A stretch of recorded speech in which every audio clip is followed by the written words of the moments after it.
Yeah. Recording.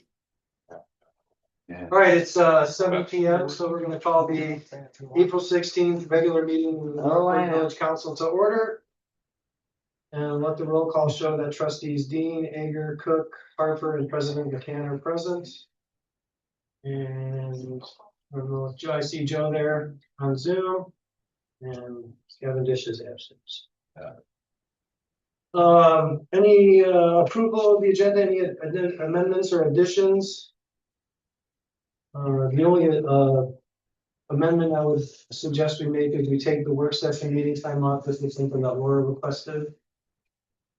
We discussed, and I think she had some input and feedback. So if there's anyone opposed to that, no. Okay, so we take off discussion item 8B. Is that what you're saying?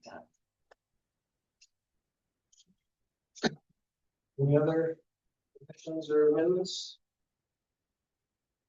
Move to approve the agenda as amended. Second. All in favor of the agenda as amended, say aye. Aye. Right. Item 3 is our consent agenda. One addition to the consent agenda this month is the Planning Commission reappointment of Hugh Scott. There was a note in there for me. His appointment will be for 3 years through April of 2020.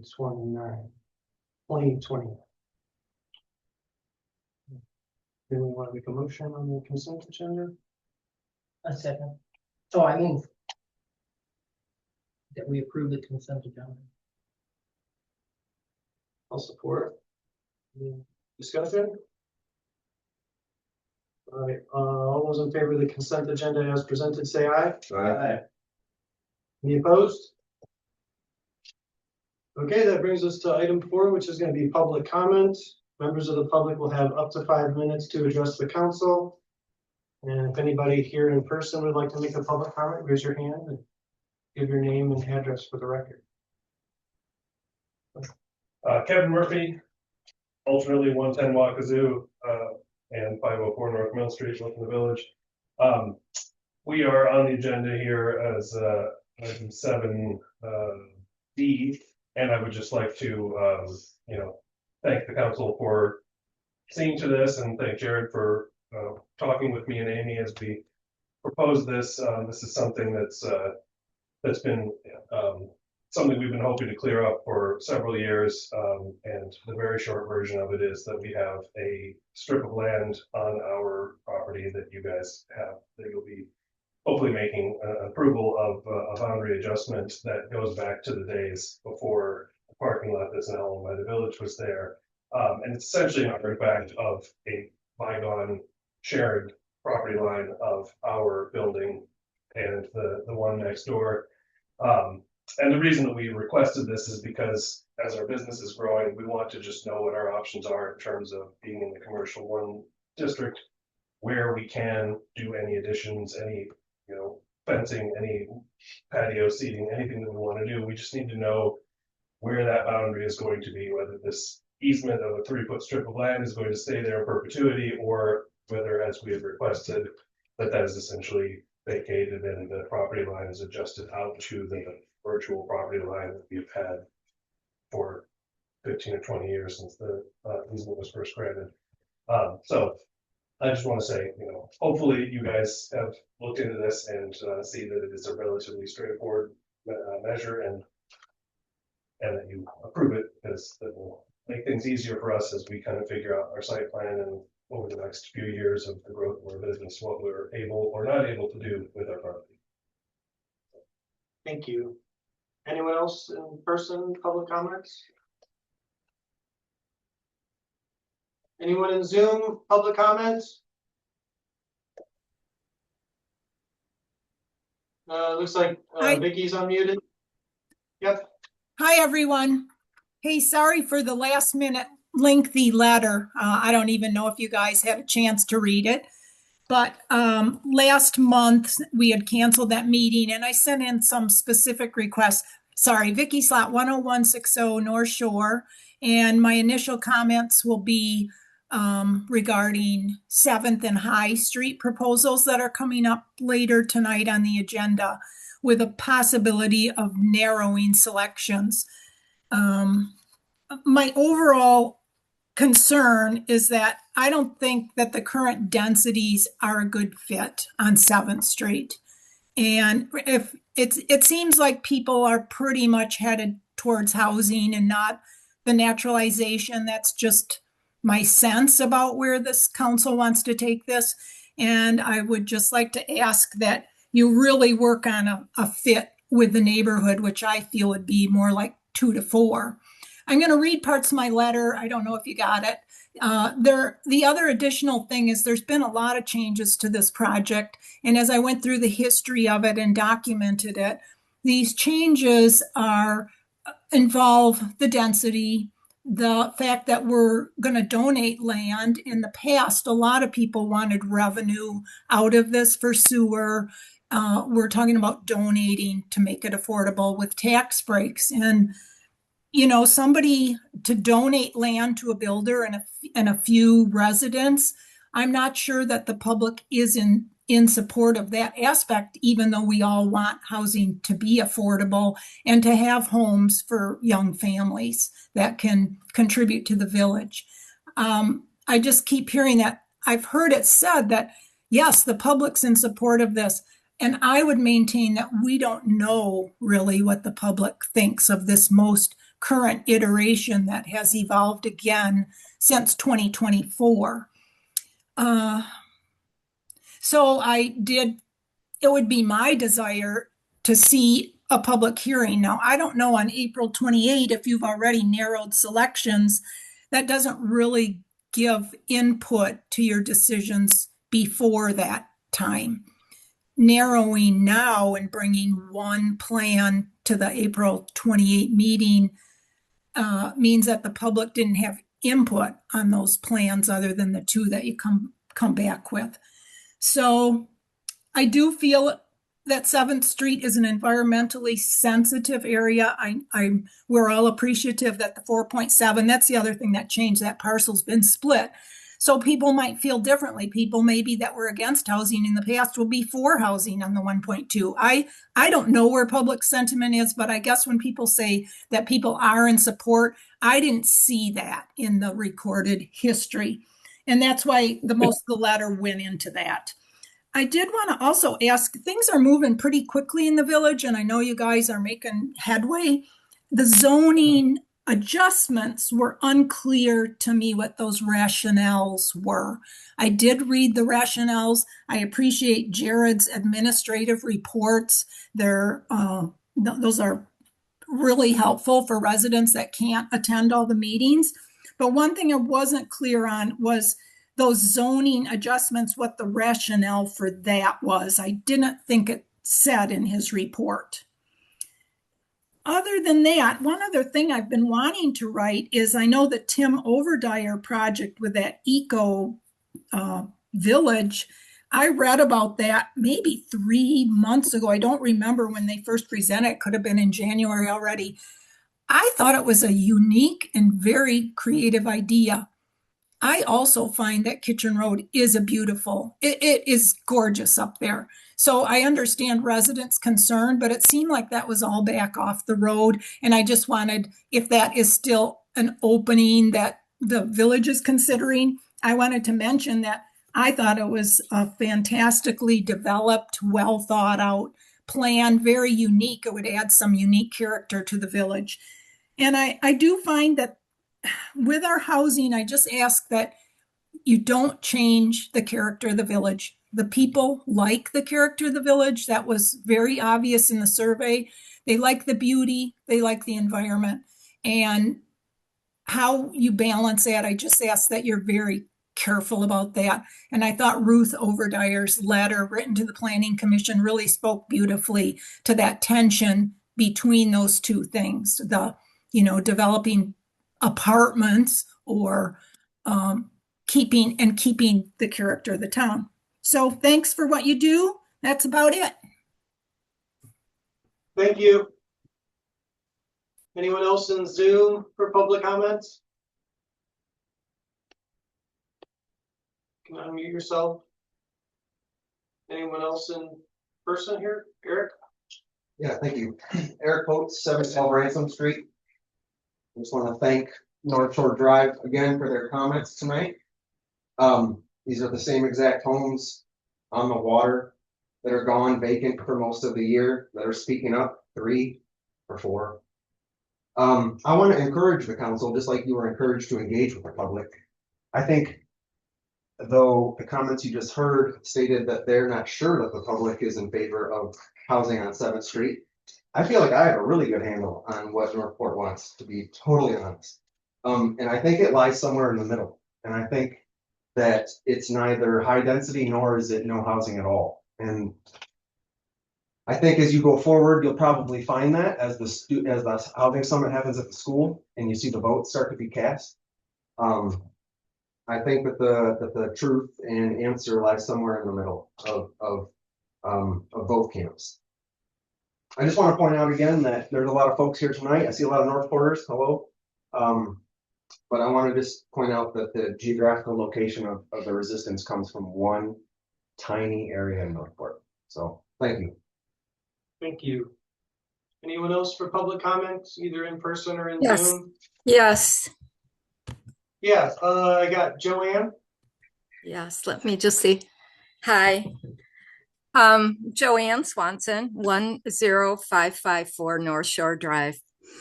You know, I've sat through meetings before, and it seems that there are some people who support housing who are using this as an opportunity to divide Northport. And I just find it very unpalatable that no one on this council, despite what has been said over several meetings, no one on the council has responded and said anything, you know, to the effect that personal attacks, hyperbole regarding people who live on North Shore Drive does not enter into our decision. And I think you need to be very firm that you are making decisions based upon facts, based upon needs, and not based upon a perceived disparagement of people who live on North Shore Drive and what their intentions are and what their desires are. Because I know the people who are making these comments, they don't know me. I've never even met them. And I don't know that they've met my neighbors. And it really does not give Northport a very good look to continue this divisiveness. And it certainly didn't seem to be like this when we moved here 12 or 14 years ago. So I think the council needs to make it clear that you're not basing it on who's lived in Northport longer and who's perceived to be doing more for Northport, because all of these have been factors that you have been urged to consider in making your decision. And I think it's totally inappropriate. So thank you for listening, and hopefully you'll consider the facts and the needs and not this type of constant hyperbole about other people. Thank you. Anyone else for public comments?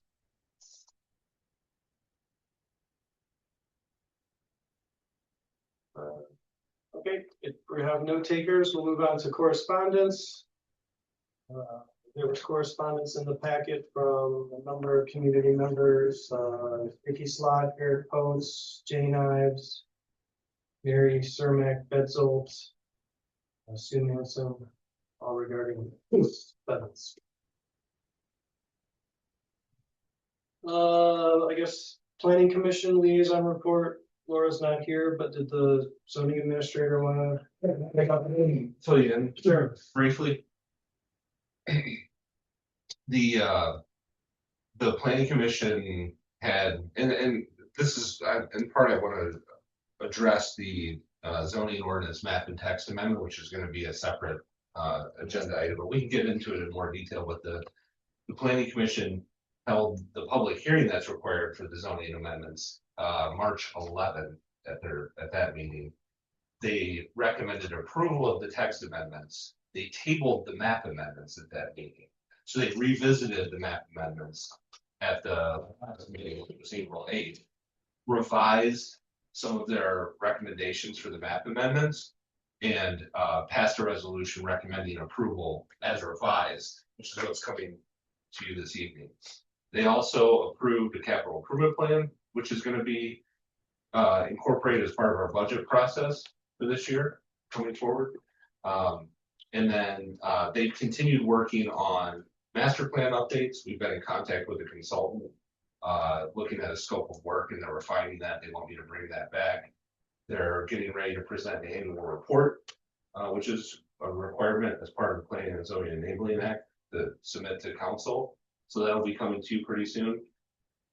And they're also looking at, and they've been working on changes to the shoreline zoning district for many months. But I think they're getting close to a point where they're going to be able to present those and have some public engagement over the summer when we have the most number of people available to engage with that. That's the goal, is to do that over the summer. So they're getting close to that. And finally, they're looking at making some updates to the public participation plan. So that's what they're up to, a lot. Yeah, great. Can I ask a question? Sure. Is the planning commission still short a member? But yes, Kathy, that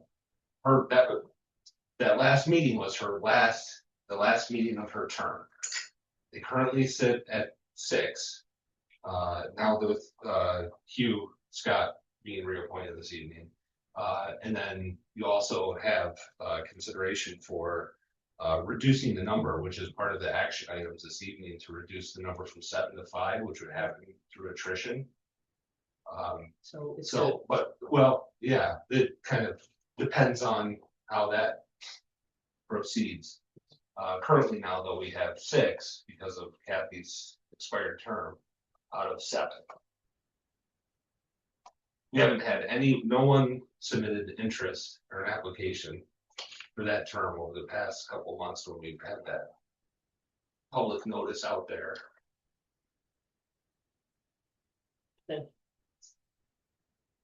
Okay, if nothing else for the planning commission report. Thanks, Jared. We'll move on to our action items. We have a number of resolutions. I did check our rules of procedure, and ordinance and resolutions do require a roll call vote, so you'll be calling your names a lot of times tonight, but we should be able to move through it pretty quickly since a lot of these we've discussed. Item A is the resolution 2026-3 repeal ordinance of 66B subdivision ordinance. I move we adopt resolution 2026-3 as presented. I second. Motion was made by Susan, supported by Edwin. Any discussion? We'll just note that this is to remove an ordinance that no longer really pertains to the village due to the Land Division Act. There's no other discussion. We'll take a roll call vote, starting with Edwin. Yes. Susan. Yes. Hugh. Yes. Will. Yes. And yes.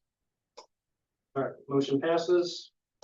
Item B is going to be resolution 2026-4, amend ordinance 111, short-term rental ordinance. I move we approve the amended rules of procedure as presented. Okay. I move we approve resolution 2026-4 to amend ordinance 111 on short-term rental rentals. A second. Motion was made by Susan, supported by Edwin for resolution 2026-4. Any discussion? I have a couple questions. This amendment establishes an annual registration renewal deadline of April 30th. Would that, if we approve this, would that apply for this year?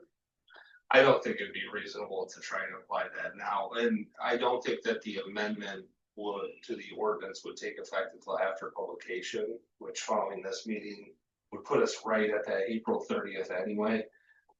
And so far this year, we've had really good response from the registrations.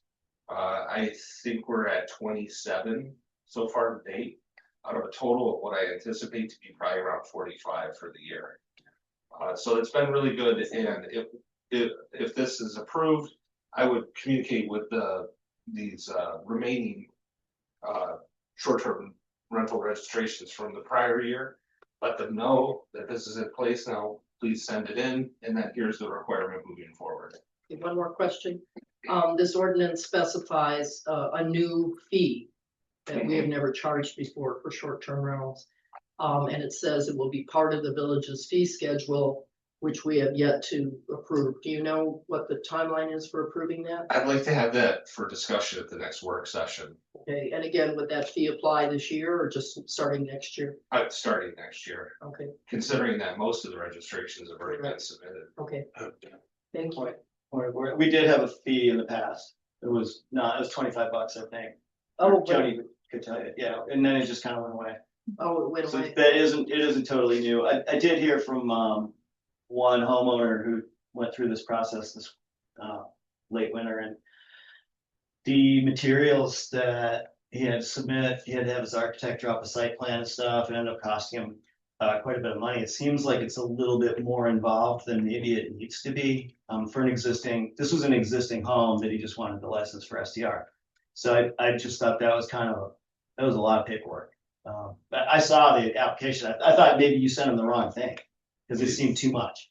That's because it was a special use permit for a new short-term rental.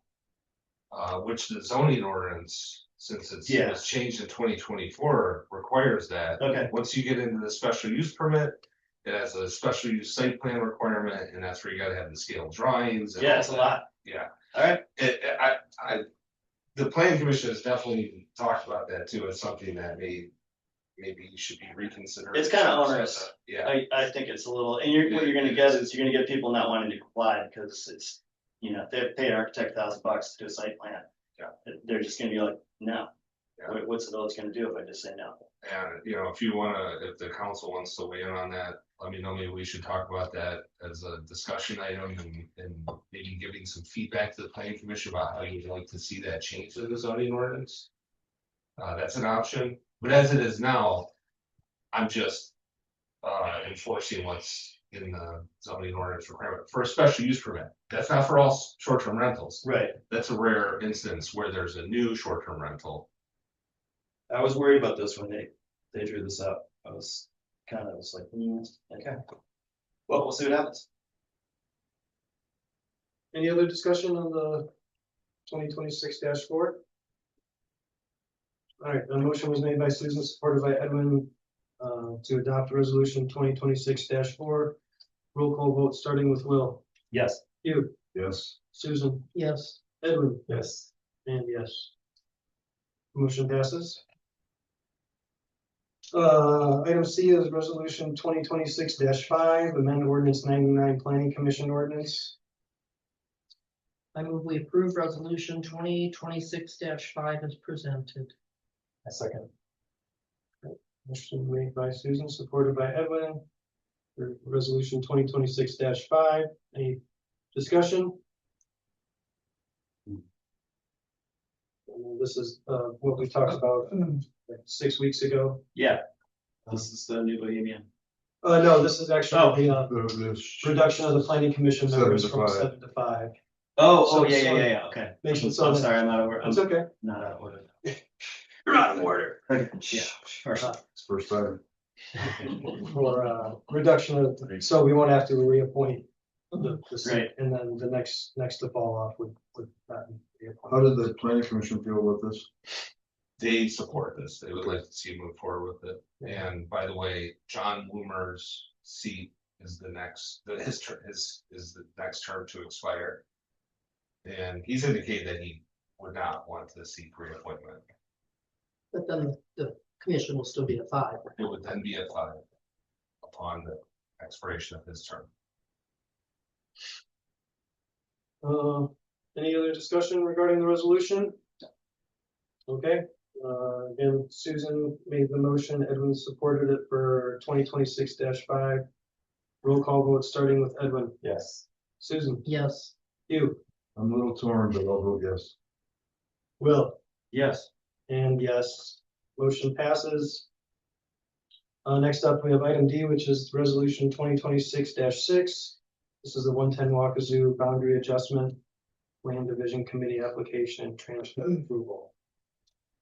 I move we approve resolution 2026-6 as presented. A second. Motion made by Susan, supported by Evan, for resolution 2026-6. Any discussion? Yeah, just wait, we'll discuss this. Yeah, I just wanted to make a couple comments, especially with Kevin and sure. Amy here. This is not a final approval of the transfer. It authorizes the village manager to apply to the land division committee. The land division head committee, which consists of village president, zoning administrator, and the planning commission chair, has to approve the boundary adjustment.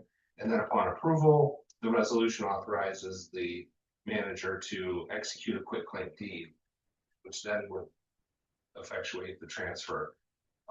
And prior to that, it authorizes the manager to get a title search. And the transfer would be conditioned on the parcels being merged. That means approval of the boundary adjustment. So there's a couple other steps in the process, but the resolution authorizes that. Can I ask how much you think all these steps will cost? Well, the only real cost there is the title search. And I would, based on some of our recent title searches, $500 to $700. I think it's reasonable. It might be less than that. Okay. And staff time. Staff time and the land division committee Right, being involved too. However you want to look at that.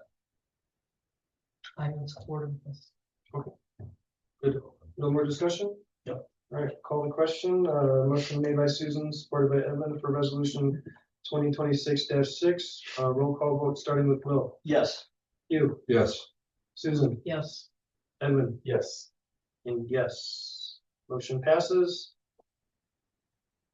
Next up is item E, which is resolution 2026-7, zoning ordinance map and text amendments. I move we approve resolution 2026-7 as presented. Second. Motion made by Susan, supported by Edwin for resolution 2026-7. Any discussion? I have a question. I don't know who can answer this, but how does this change affect the overdeer proposal? Does anybody know? Jared can probably answer that question better than anyone. It does change the property from I think it makes D1 it to possible. R1. It changes it from D1 to R1. Right. So they would need to apply on their own to the village to change the zoning to a designation that would allow for it.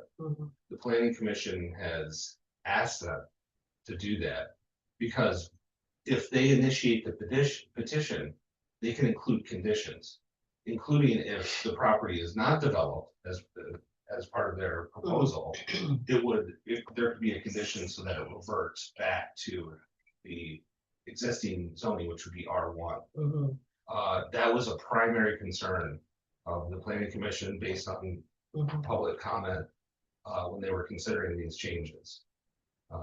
So in the near term, it means that the zoning would not be compatible with what their proposal is, but it would allow them the opportunity to apply and probably have a more successful rezoning proposal. Okay, Does that answer the yes, it question? does. Thank you. And I have been in contact with Tim and Christy closely and explaining this, and they seem amenable to that. Any other discussion?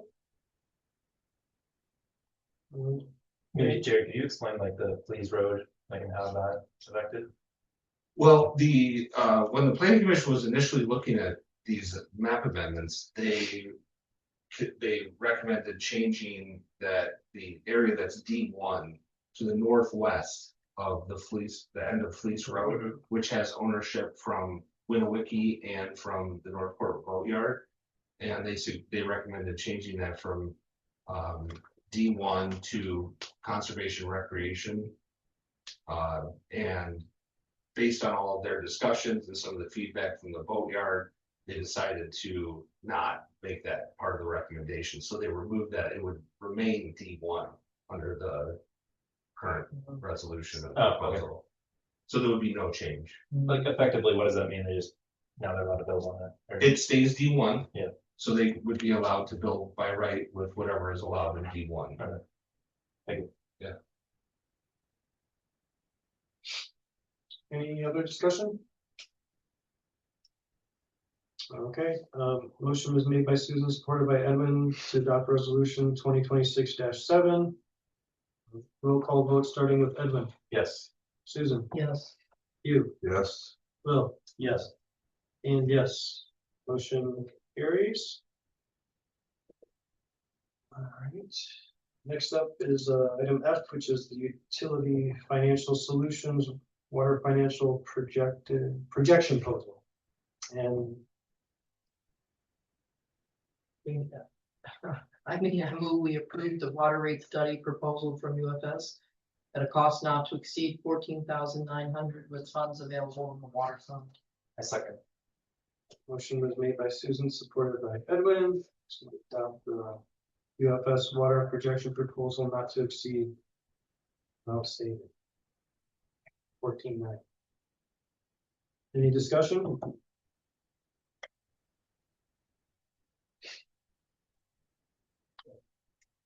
No, Dawn does great work. Yeah. She did an outstanding job at the LTU. I think this is money well spent. All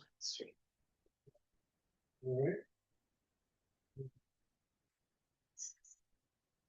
We'll call the question if there's no discussion. Again, Susan made the motion, Evan supported to adopt the water proposal from UFS not to exceed $14,900. Roll call vote starting with Will. Yes. You, Yes. Susan, Yes. Edwin, Yes. and yes. Item G is the Cherry Capital Electric. This is the replacement of some streetlights in the village that have been taken out unintentionally. Wasn't me. I move we approve the proposal for streetlight replacement from Cherry Capital Electric at a cost not to exceed $17,600 with funds available in the major street fund. A second. All right, motion made by Susan, supported by Edwin to adopt the Cherry Capital Electric street rate replacement proposal not to exceed 17,600. Any discussion? Yeah, go ahead, Susan. Why are two of the lights covered by insurance, their replacement, and two of the lights aren't covered by insurance? Because two of them, the ones that are That part were- of this proposal, were taken out several years ago. We're not gonna be able to file claims for those, If we had filed claims when they were taken out, would we have been able to cover them? probably. So would you like to send a bill to Jim Dyer because that's who didn't do it? I would, but he's got immunity. Thank you. Any other discussion regarding the proposal? Chris, you're comfortable with this? Okay, motion was made by Susan, supported by Edwin to accept the Cherry Capital Electric street light replacement proposal not to exceed 17,600. Roll call starting with Edwin. Yes. Susan, Yes. you, Yes. Will, Yes. and yes. All right. One. Item H is amendment to the NLTWA service agreement. I move we approve the amended NLTUA service agreement as presented. A second. Motion was made by Susan, supported by Edwin to adopt the amendment to the NLTWA service agreement. Any discussion? Just the agreement between the village and the NLTWA for the clerk, deputy clerk, and the superintendent. 33,000. Yeah, $33,268.81. It's up less than 2,000. It's about a $2,000 increase, From last year. which it should be 10 times that, but we'll take what we can get. Right. Any other discussion? No, okay, since it's money's involved, one more roll call vote on this. Motion was made by Susan, supported by Edwin to adopt the amendment to the LTA service agreement. Roll call starting with Will. Yes. Hugh, Yes. Susan, Yes. Edwin, Yes. and yes, motion carries. All right, thanks everybody for that. Yeah, remembered everybody's names. I had to write them down over here. That brings us to item 8A, which is our discussion around the 7th Street and High Street parcel concepts. Again, we're hoping to narrow this down to one per site so that we can have IDF do some mock-ups for our housing summit next week. Does anybody want to lead off the discussion? I'm willing. Okay. First, I wish Laura was here because Laura had strong opinions, which we won't hear. I'd like to talk about High Street first. I really like the idea of putting in the 2-story apartment building with 6 units. There would be 1, 2, and 3 bedroom apartments available at 600, 800, and 1,200 square feet each. It would need to be rezoned, from what I understand, but it would put in one place apartment rentals for people who come and go, people who may not be here for very long, etc. And I think it would also introduce the village to the concept of an apartment building, which would be a first. And next, on 7th Street, I myself like, I don't know, let's describe these by these numbers in the right-hand corner, because it's kind of hard to keep them otherwise. I like suggestion 4.1, which is not the most units on that space and not the least units on that space, but it would be 9 units in 7 buildings. That's right, 1, 2, 3, 4, 5, 6, 7. So it'd be 9 units total. 4 of those would be duplexes. 2. Four, Well, yeah. Yeah. 2 times 2. four total duplexes and sort of so 5 freestanding homes. It tucks everything back on the lot. There's a common area in the front that I really like. We could change right now there's a driveway, a road into the development from both 7th Street and North Shore. We could change the North Shore entrance to a path. So there wouldn't be people coming in off North Shore. And I like that idea because I think it's moderate. This was 3, scenario 3. 4, no, 4. Yeah, no, you're correct. It's labeled as S4.1. The title is Scenario 3 Design Okay. Forward. Okay. You're both right. I'm in 100% agreement. It's got, if I may. Yes, go ahead. It's got a lot of screening, a lot of trees left. It's to me going to be, the least intrusive, and I don't see it going counter to the character of 7th Street, which is where I think it needs to be considered more than North Shore Drive, because they're different neighborhoods, and this is going to be on 7th at the end of 7th. And it's not waterfront, where North Shore Drive is all waterfront, and it's just a different feel. It's going to be a different feel. So as far as keeping the character of the village, I very much like for 7th Street, what I'm calling scenario 3, which is the forward, or the design forward. So are we gonna do a vote on this to see which ones we want to get elevation drawings for? I think you certainly can.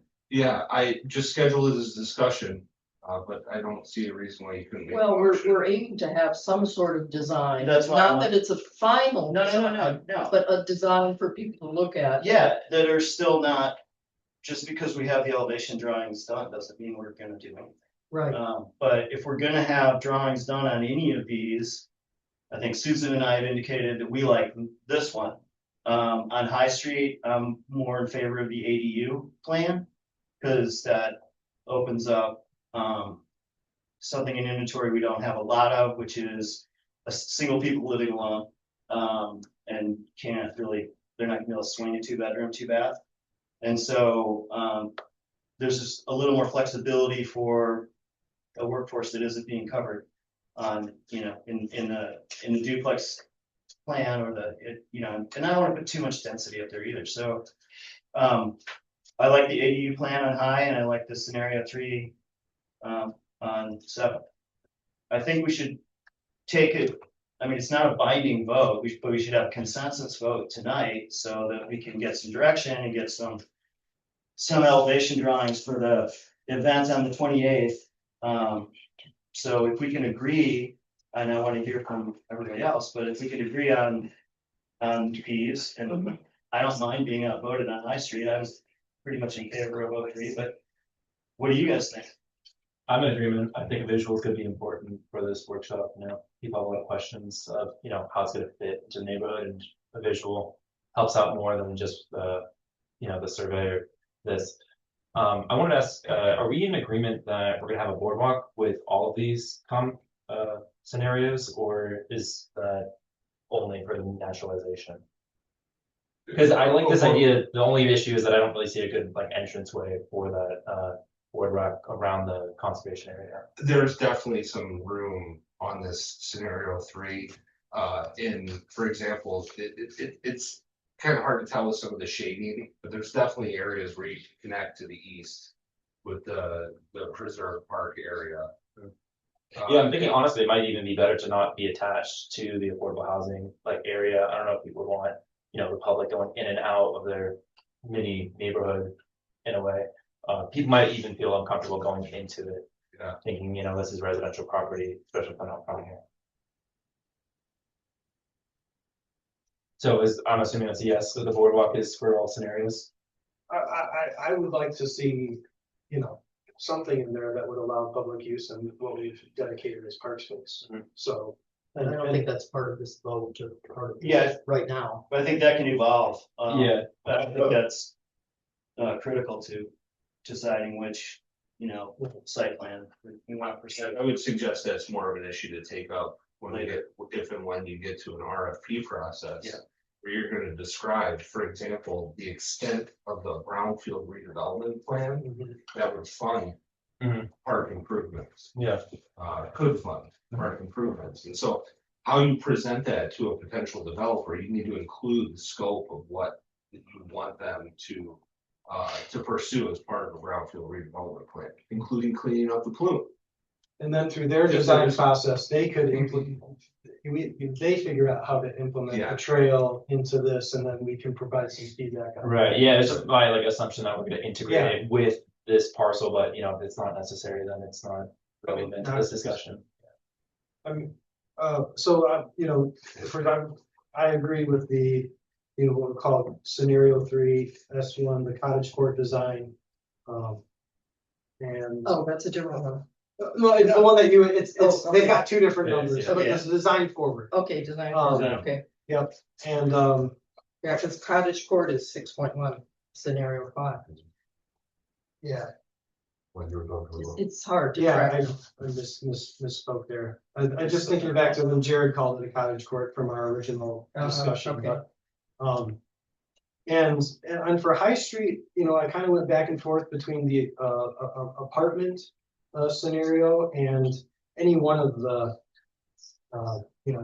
2 single family duplex with ADU garage. I just, from my perspective, if we're looking at visuals that aren't necessarily tying us to an idea that we're going forward with, I think that if we could present a visual that maybe is something different than what we see kind of throughout the community. Like how could In an apartment. apartment I building agree. look on High Street, and is it a tasteful and architectural way to do it that doesn't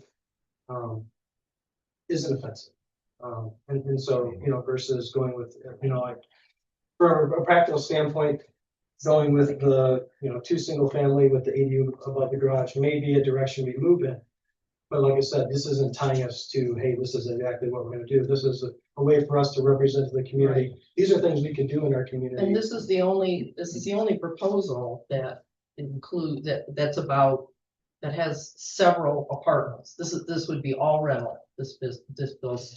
And most of what we're looking at on 7th Street is, most of these plans, including the one we like the best, I don't think would include any rentals. Right. It would all be purchased. I mean, you can structure that differently even with, let's say, single family detached or duplex Mhm. buildings.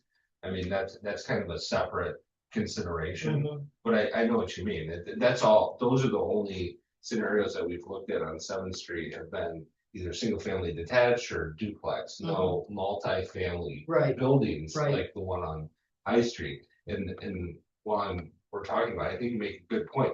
It's easier to visualize. It's a limited space on High Street. It's easier to visualize what two duplexes, say with ADUs in the back, what that looks like. But as long as we're engaging with Nate to do this work, we have his expertise. Let's have him do something that really, it's harder to envision what a multifamily building could look like in that space. It might be a good opportunity to just, go through that exercise. Any other?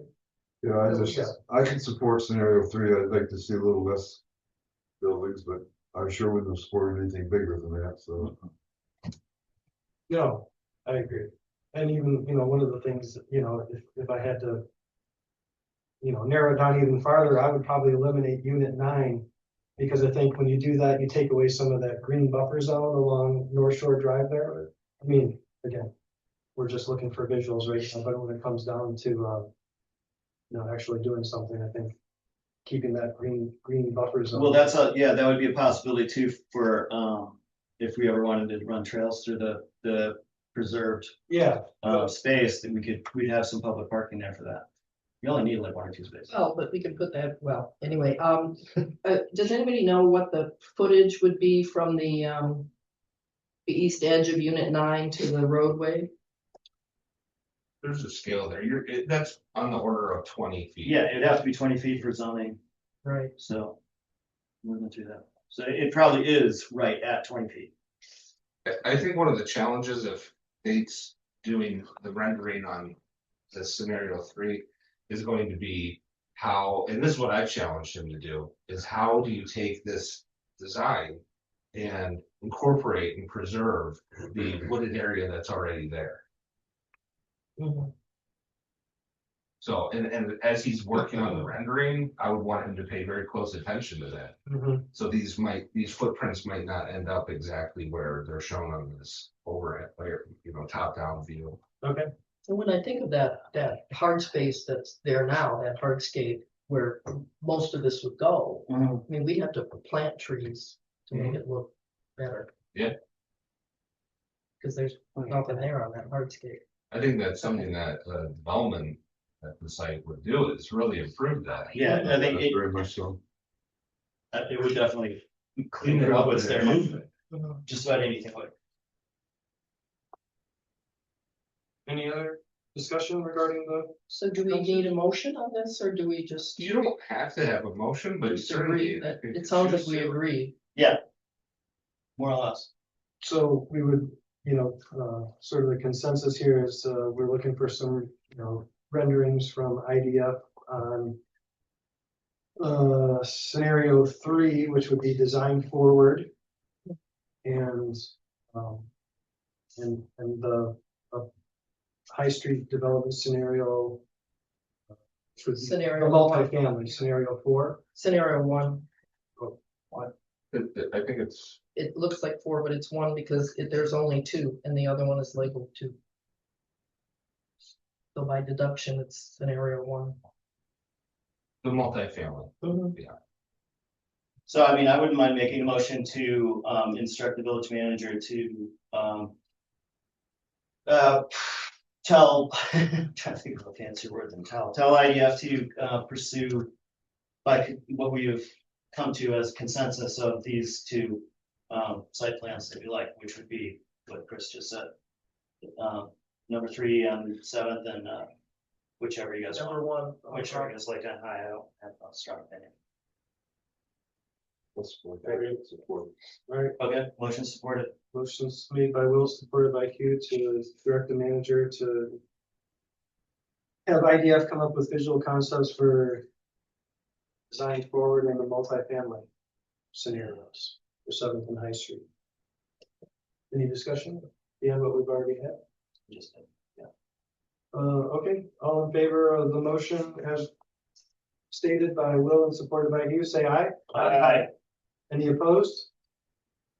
All right, motion carries. That concludes our discussion items. This brings us to item 9, which is going to be public comments. If anybody would like to make a public comment, again, name and address, and you have up to 5 minutes to address the village council. Anyone, any takers in person? Go ahead, Kevin. Kevin Murphy again, 110 Wakazoo, also 504 North Mill Street. I would like to talk a little bit about the housing issue, but before I do, there's just kind of something a little more matter of fact that I wanted to address about the street lights.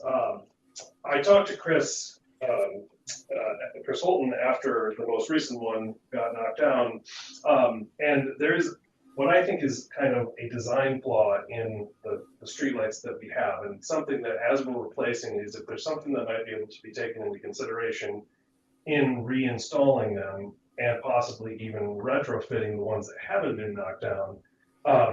The one that got knocked down most recently, and I think this is going to be the case with all of them, they're made out of what appears to be cast aluminum or some sort of cast metal, the decorative stock of the lamppost. And in the most recent one, it broke that shell of the cast aluminum pole. And Chris said that the way that they were designed, they're supposed to be shear bolts that if they were to be struck by a vehicle, that the bolts would break off at the ground level and not break the actual post. I'm sure that there's some sort of a collar or some sort of a mounting thing that you could come up with that would serve that purpose as sort of a fuse between what's bolted into the ground and what's held up in the sky. And I would have to imagine that you could do something that would be a lot less expensive than replacing the whole cast aluminum thing, which by my quick math, you're replacing 4 of them for $17,000. They gotta cost a few $1,000s a piece. Well, the 17 is. It's only for 2. Okay, then I double my point. So if that's something that can be discussed in this process with Chris Holton, and the agency that's contracted to do that, I would say this, they've only been there for 10 years and we've lost half of them in the village to routine attrition. It's bound to happen. We're not putting up guardrails or stanchions or bollards around them to protect them. So if there's something that we can do now while we're in the process of replacing them, that would prevent them being, completely totaled in the event of a vehicle collision, that would certainly be worth looking into. Related to that, I would like to know, or just encourage the council and the village staff to look into grant funding, whatever funding sources in the next couple of years' budgets to kind of finish the downtown core of the beautification project that started in the early 2010s that brought about the pavers and these decorative streetlights. The area in front of New Bohemian Cafe, the bookstore, Deeps, going across to behind Will Harper's house, the Find, the Mitten. Those are the only old, probably from the 1970s or 80s, old-fashioned street lamps with overhead wires in the downtown core. And while it was somewhat disruptive to business and life in the village during the time that construction project happened in 2015 or 16, whatever that was, it does look nice. And having the old posts, the old lights, and the overhead wires right in the main part of the downtown business core going across in front of our Christmas tree, it's something that I would say if that's not something that has been considered, I would encourage as a resident and a business owner that it would be nice to look into that and get it onto the sort of midterm planning and budgeting process to to look at finishing that project. And in so doing, address the curb drainage and sidewalk area, which also never got redone from essentially the corner at Deep's Corner Store going to the edge of the parking lot just past our property at 110 Wackazoo. You know, there's a very sketchy curve there. There's very little differentiation between curb height, sidewalk, and road. And I would definitely like to see that be planned for. And as a guy who operates a business in front of that area, I would like to hopefully be involved in the planning and the timing of that happening, because it will undoubtedly be disruptive to our businesses. So I encourage you guys to look into that in the next couple of years. And if you already have that in the works, please inform me, because I'd love to hear about the details. So that's it for streetlights. And then just briefly, at 5 minutes, don't I? Yeah. All right, I'll be very quick. The concept that's brought up a lot when we talk about housing, about the character of the village of Northport. And I'll be very quick about this and say, there are differing definitions of what the character of the village of Northport or any community means to different parties. And I think that it's important for all of us, when we're making these considerations about the future of what our town is going to be like, to think about whether character is something that appears on a postcard or something that appears in the form of kids riding their bikes down the streets and businesses having full tables and lots of people at the gas station and school enrollment being up. This village, like most villages, was built on families of working class people living here and enjoying their lives. And one version of the character of this village could be best represented by a bunch of idyllic houses that sit empty the majority of the time. Another version could be represented by a bunch of houses that are brimming with life, a town that is very active and is growing and improving. And I would like to encourage everyone to envision something that has to do with the community more than just what the community's buildings and waterfront look. Thank you. Anyone else for public comment? Eric Pope, 712 Ransom. Thanks, Kevin. That was pretty inspiring. I want to commend the council for making some progress and continuing to work hard on housing. I'm hearing the word the middle and not too much and not no, and it's true. Somewhere in the middle is where this thing should be landed, in my view. And I think when the housing summit happens at the school, I think you'll find not only support there, but I think you'll find engagement and votes on what people want to see. I also, my heart goes out to some of the prior comments, feeling alienated or that there's a division. Yeah, North Shore, you're definitely a part of Northport. So I hope you show up at the housing summit. And I hope you'll be there to engage with all of us. And make your voices heard. And we are all a small town, just trying to thrive. I don't want to see big apartments go down on 7th Street, same as you. And I also want to see some opportunities for some attainable housing in our town. There's not to get emotional, but there's a little bit of guilt on my part, being someone who fought so hard for Buster Dame, and you know, being there with my family every night. We use it. We're there tonight. We're always there, you know, utilizing it, bringing the school kids over there. We're there, but it's not a big use, and there's a guilt there because I can see in my brain, I can see big buildings there and other families and other kids for my kids to play with.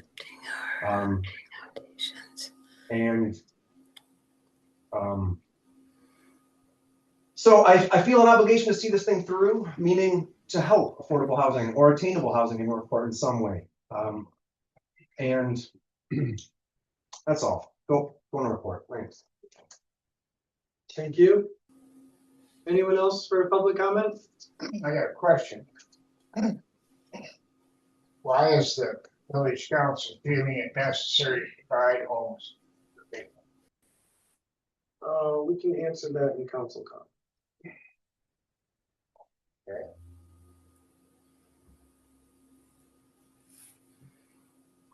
Somebody's got an alarm going on for. Sorry. No, somebody wasn't muted on that. Oh, I see Jane's got her hand up. Yes, on behalf of the Planning Commission, thank you for accepting all of our recommendations. And I would like to remind everyone as we consider the opportunities for developing 7th Street that the Planning Commission has a tree committee that has ample funds to help with native vegetation and plantings at the 7th Street site. Thanks, Jane. Anyone else for public comment? Joanne?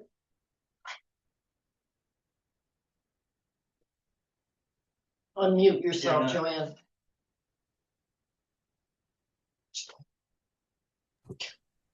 Sorry about that.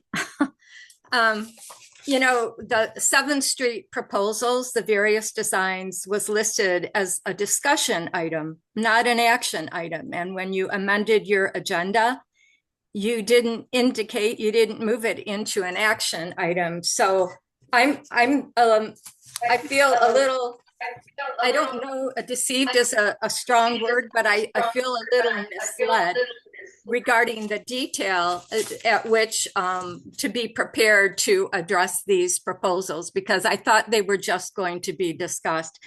I agree with Vicki. There has been no opportunity for the residents to ask you questions and to get answers to the questions. This is a one-way communication.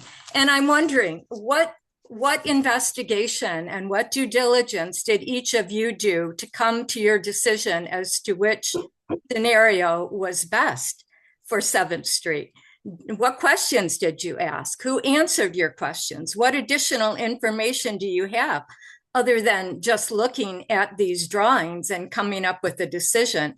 This is an important decision to make. And I also wonder, one of my questions would have been, point 2 under scenario 3 says it is not a permitted use.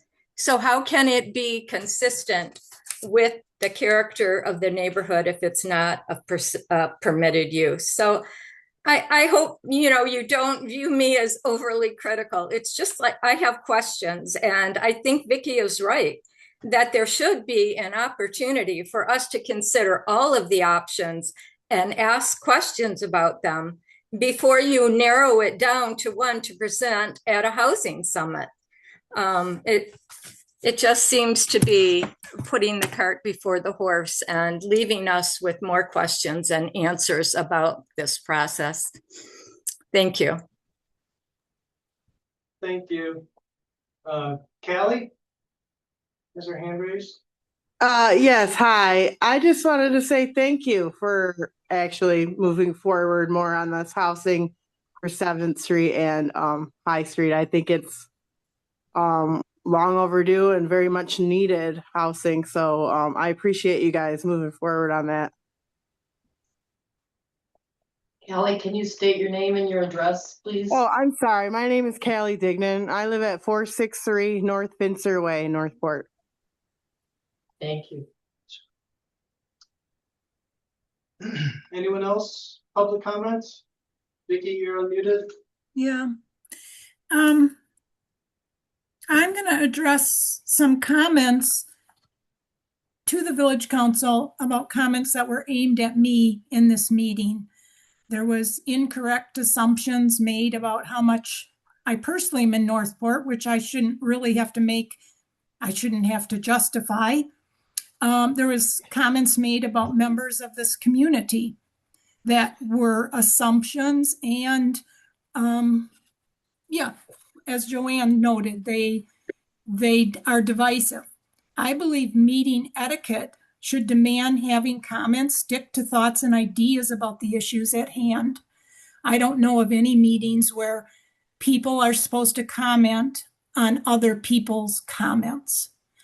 So I wish that the village council would hold this as a rule.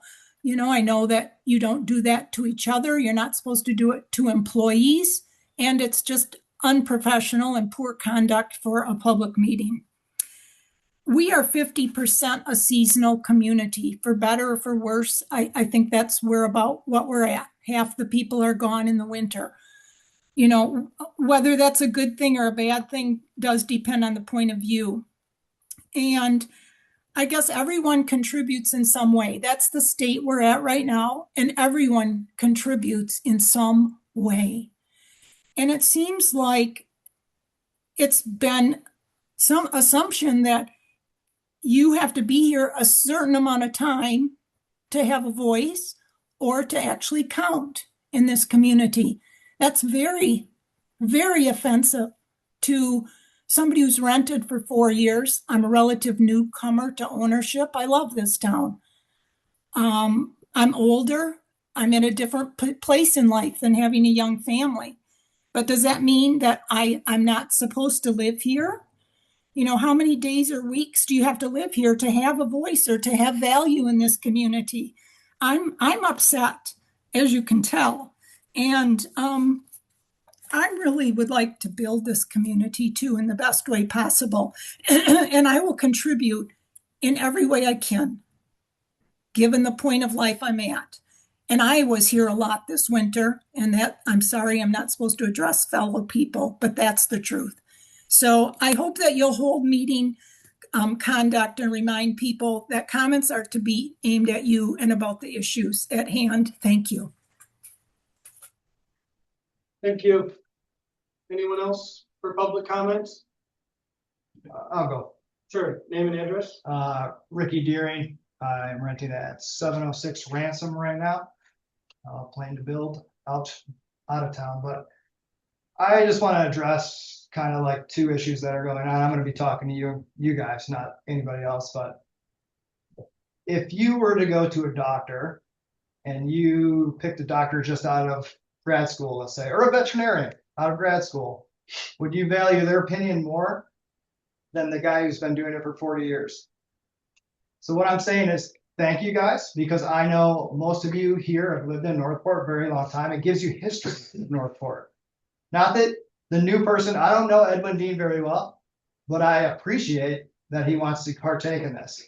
And I think the personal attacks that are being talked about is because the value of Northport is on both sides. Edwin doesn't value Northport any less than Chris McCann. But Hugh Cook's been here the longest. So when he says something, I listen a little bit closer to him. That's where I want people to understand where the emotions are coming from.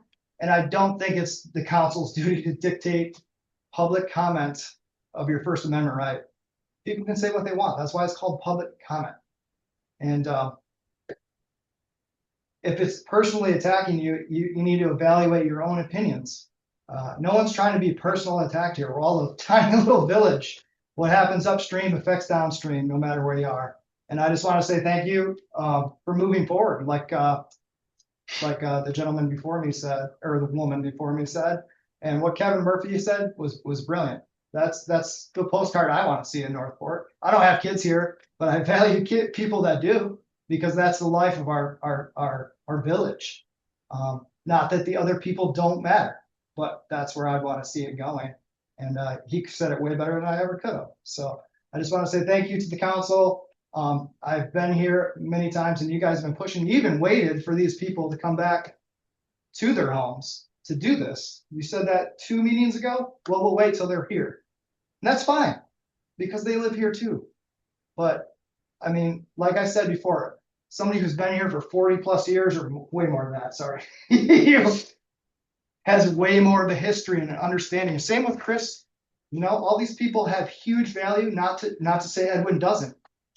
I've been told Edwin's good at writing grants. That's great for our village. So I'm done. Thank you guys. I appreciate you. That's great. That's great. Anyone else for public comments? You know, I'll say that 63 years for me. Cookie's been here longer than that.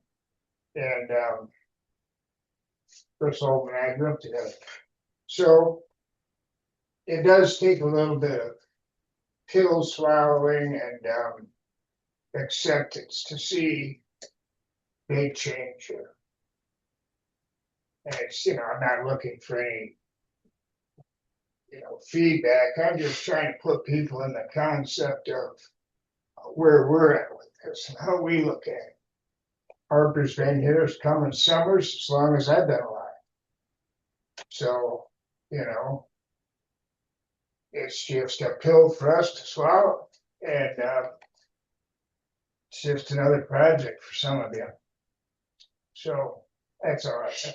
Just want people to realize that there are people here that have a difficult time with it. Thank you. Thanks, Chris. Anyone else for public comment?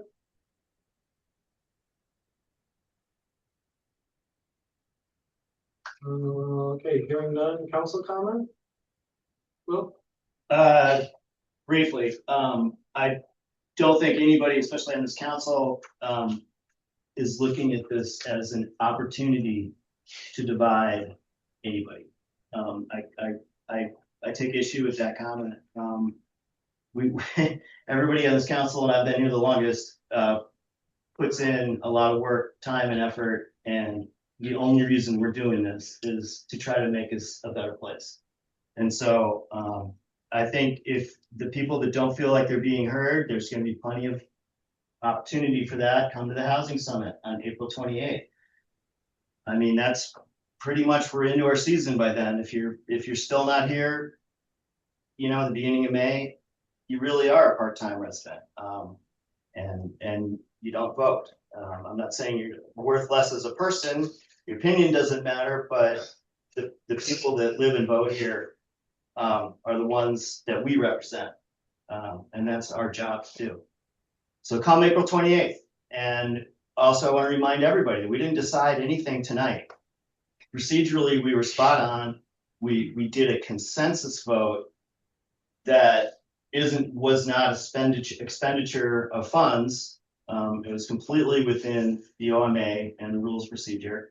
We didn't do anything out of order or out of line tonight. We're just doing what we're supposed to do. And we need to keep moving because I've been on this council for coming up on 8 years. And ever since day one, all anybody has ever asked me is, when are you going to do something about affordable housing? And some of you have heard this before, but I get hit with that constantly. Like, they don't care about, the mundane things we did tonight, like crossing the T's and dotting the I's on the zoning ordinance. That was just bookkeeping. It's really boring for you guys. I'm sorry, we did it fast. But people want this issue tackled, and I didn't believe it was possible until a couple of years ago. And now we're seeing an opportunity, and to really, it should not be a bitter pill for anyone. This should make this a much more vibrant, year-round, stronger community in every single way, and it'll be worth every penny that we don't spend on it, and that every penny we forego in not getting a $200,000 return on a lot, which would be gone in minutes in a budget like ours. This is going to be something permanent that's going to last for generations. So we're doing something really important here, and people need to recognize that. Come on April 28th. Last point, totally off topic. I just want to remind everybody that we're going to vote on the person of the year next month. And I want to remind everybody of my support for Daniel Cotto for everything he has done for Northport and continues to do with organizing the events, owning 2 businesses, one of which contributes $60,000 a year into our budget. No other businessman has ever done anything that beneficial for this town, except for your dad, maybe. And so, yeah, keep Daniel in your thoughts. Thanks, Bill. Anyone else? Susan? I'd just like to address the assertion by some of the speakers tonight that all this is sort of coming up. It's a surprise, and the public needs to think about this more and talk about this more and have an opportunity to answer questions. I have to say, last April 7th, my husband died, and I think it was April 9th. We had that housing summit, because I remember I was still numb and came to that housing summit, and there were how many people? 150 people? It was mostly because we were looking at Buster Dam at the time, and there were a lot of people who didn't want us to do anything on Buster Dam, but we had sketches, we had all kinds of speakers, we had drawings of different ways affordable housing could be built. It was a vigorous session. We had a second housing summit. When was that? We had a second housing summit, not very well attended at all. We've talked about this at meetings over and over and over.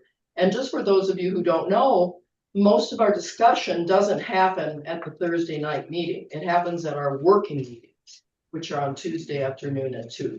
That's where we discuss stuff. So I just have to disagree that there's been no opportunity for the public to ask questions or learn about this. That's all. Any other council comment? Hey, Chris, I have a couple of things if I could, please. Sure, Joe. First, I guess just for the record, as usual, let the record reflect that I would have voted yes with the rest of the council members and all the issues that came up to vote for tonight. And second, what struck me as I listened tonight is I was a little bit dumbfounded that there is so much passion in this room and on this meeting for the village. Why aren't more people running for city council? I mean, I ran. The only reason I ran is because I was in Jim Dyer's office a couple of years ago. We were talking business, this and that, and it turned into a 2-hour conversation. And Jim talked me into running. He said, we need more people that care about the community. Will's a friend. I went to Will and talked to him. He encouraged me as well. And I ran unopposed. And this goes back to what we've talked about earlier, that maybe the council's too big. We'll fix that probably in the long run. But for all of you out there that care so much about this village, I would really encourage you to consider participating at a governmental level. If you feel as though you don't have a voice, you will certainly have a voice then. I think that would benefit the entire community. Lots and lots of qualified people are in attendance tonight that would do an excellent job. And my last kind of technical comment comparatively is I really liked Chris's idea on scenario 3 in 2 ways. One, seeing what this would look like without Unit 9 and without the North Shore Drive access. As much as the North Shore residents might be opposed to anything here, that may go a long way towards meeting the middle ground of having reasonable amount of density with a sufficient amount of, I'll say coverage or blockage or whatever, vegetation, right, to make the development less visible to those on North Shore. That's it. Thank you. Thanks, Joe. My comments would be that, I think that this council has done a really good job over the years of listening to the community members, especially regarding the 7th Street property. To go back to maybe 5 years ago when we had the mod court concept to where we are today, this property and this quote unquote project has certainly evolved. And so you may feel like you're not being heard, but hopefully our actions in some ways show that we are trying to make a compromise to achieve 2 goals. My other comment would be that,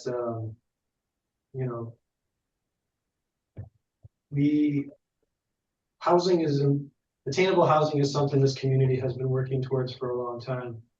And I said it back in 2023 when Amy Murphy hosted a housing workshop. My comment at that time was like, when do we as a community, as a municipality, need to have some money on the table? When are we going to actually participate in this? And we've learned from other communities that have achieved attainable housing that using municipally owned properties can be an avenue to address the affordability. And that's an avenue that this council has chosen to decide to go down. And that's why we feel like it's necessary for us to do this. To have some impact on how we can affect the affordability. So that's all I got. Well put. Well said. Any other? I will move to adjourn. Second. All right, we're adjourned, 8:20.